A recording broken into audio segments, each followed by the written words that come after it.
Kita masih berbincang tentang penilaian semula ISA ataupun Akta Keselamatan Dalam Negeri. Sebelum tu saya nak bacakan sedikit fax daripada kiriman Eng Li Leng daripada Kampar Perak.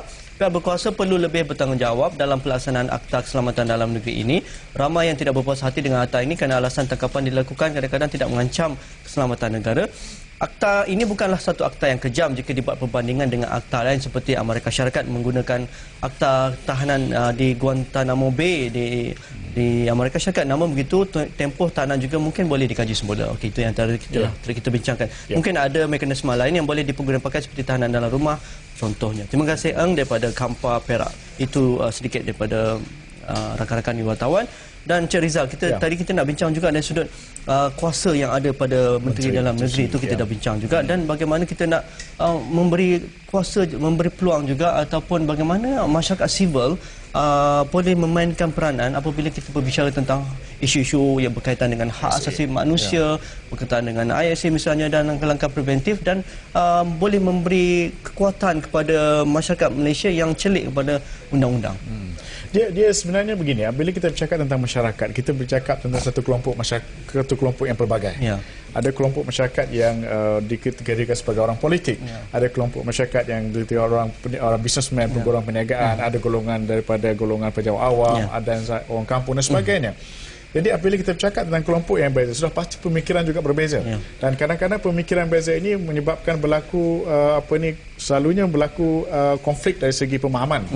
Misalnya contoh, apabila berlaku konflik pemahaman, maka selalu lazimnya kelompok yang faham tentang konflik ini akan mengambil kesempatan di atas ini untuk menterjemahkan benda ini sebagai satu benda yang negatif. Ini satu benda yang ketara. Sebenarnya saya ceritakan tadi bagaimana pemikiran orang politik itu sendiri. Di mulut kata lain, di hati kata lain. So dalam konteks ini berlaku. Jadi publik, dalam orang awam atau masyarakat yang ramai sekarang ini perlu jelas bahawasanya ISA ini adalah akta yang bersifat pencegahan. Saya bagi satu contoh mudah dia. Kalau kita bermain hoki masa di sekolah dulu, Encik Nazim, kalau kita di sekolah main hoki, dalam permainan hoki dan permainan bola sepak dua perkara berbeza. Di mana permainan hoki ni ada satu kad yang kalanya warna hijau.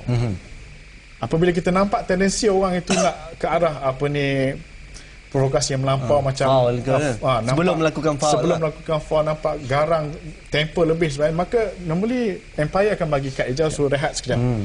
Kemudian 5 minit, 7 minit panggil balik. Dalam bola sepak tak ada. Ya, dalam bola sepak tidak ada. So apa maksud kad hijau tujuan mencegah daripada berlakunya perkara yang lebih serius. Dalam bola sepak kita tengok, sebab itu kita tengok terus berlaku benda-benda yang berubah kerana terus lain kad merah. So this is how. This is ISA. So maknanya, adakah ini masanya untuk kerajaan melakukan engagement ataupun melakukan mesyuarah ataupun berdialog lebih dekat dengan rakyat, kerana peluang untuk ini adalah satu peluang yang bagus sekali untuk rakyat mengetahui respon ataupun hak mereka dan sebagainya, kerana peluang ini boleh digunakan dalam pelbagai cara. Cara town hall misalnya, kita boleh banyakkan perbincangan seperti ini. Kita boleh membuka medium-medium baru kan, diskusi di alam maya misalnya, melalui blog, melalui Facebook dan sebagainya. Dan ini adakah cara terbaik? Saya ingat pada era kepimpinan yang baru ini, sebagaimana yang Encik Nazir katakan pada awal, konsep pemimpin yang baru, Perdana Menteri yang baru telah membawa satu harapan yang baru. Ini hope kepada rakyat Malaysia, di mana telah awal-awal lagi memberitahu bahawasanya ISA akan cuba dibuat pembaharuan, dipindah dan sebagainya. Ini satu peluang, dan ini seolah-olah satu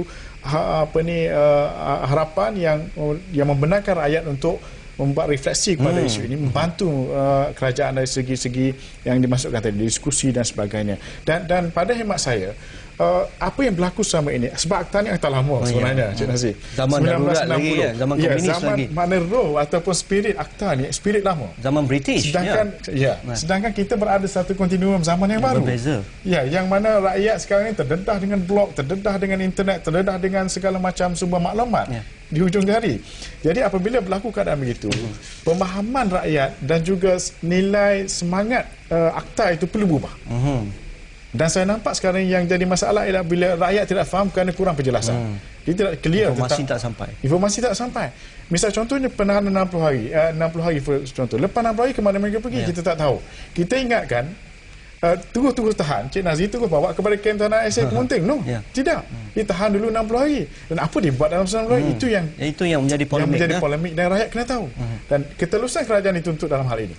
Parti pemerintah sebagaimana yang dikatakan oleh Datuk Seri Najib bahawasanya akan membuka ruang untuk kita melihat isu ini dengan lebih tuntas, maka ianya perlu. Dan pada saya itu satu langkah yang baik. Dalam proses kita memastikan orang faham. Normally-nya, bila jadi konflik bila kita tak faham. Saya tak faham Cik Nazir, Cik Nazir tak faham saya, akan merujuk konflik. Tapi bila I faham tentang siapa Cik Nazir, Cik Nazir faham tentang siapa saya, dia akan menyenangkan kerja.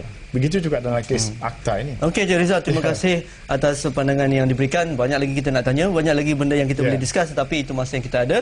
Dan anda boleh hantarkan pandangan anda melalui email kami www.yuwatawan@astro.com.my dan juga cadangan-cadangan boleh diberikan melalui blogspot kami dan juga melalui Facebook dan sebagainya. Banyak lagi cadangan dan juga pendapat yang diutarakan oleh rakan-rakan Yuwatawan. Mungkin masa tidak mengizinkan untuk kita baca, tetapi terima kasih atas maklum balas anda. Itu saja untuk pada malam ini. Jika nak tahu topik kita seterusnya, boleh layari ke blogspot Yuwatawan dan kita akan bincangkan di situ. Sekian, Assalamualaikum dan jumpa lagi.